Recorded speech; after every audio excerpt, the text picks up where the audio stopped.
English 121, Logical Fallacies, from the Allen and Bacon Guide, pages 329 to 330. Your text refers to informal fallacies as instances of murky reasoning that can cloud an argument and lead to unsound conclusions. These things simply don't make any sense. The first one your text refers to is called post hoc ergo propter hoc. It literally translates in Latin to after this, therefore, because of this. This is the causation versus correlation fallacy. It involves mistaking sequence for cause. Just because something happened first and something happened after does not mean that the first thing actually caused the second thing. Another type of fallacy is the hasty generalization.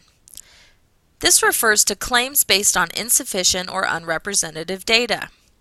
It's basically the stereotype fallacy because it jumps to conclusions ignoring sufficient evidence. Another type of fallacy is the false analogy. These type of analogical arguments are tricky because there's usually significant differences between things being compared as well as their similarities. This poor dog thinks he's a cat because he has 4 legs. Now we know those things aren't mutually exclusive. This leads to our next fallacy, either-or reasoning. This occurs when a complex multi-sided issue is reduced to 2 positions without acknowledging the possibility of other alternatives.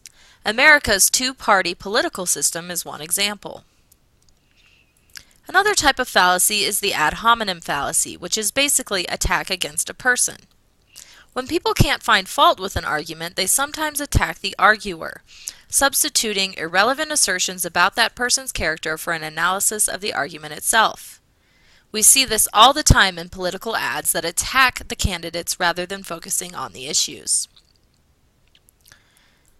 Appeals to false authority or bandwagon appeals will offer as support the fact that a famous person or many people are already supporting that claim.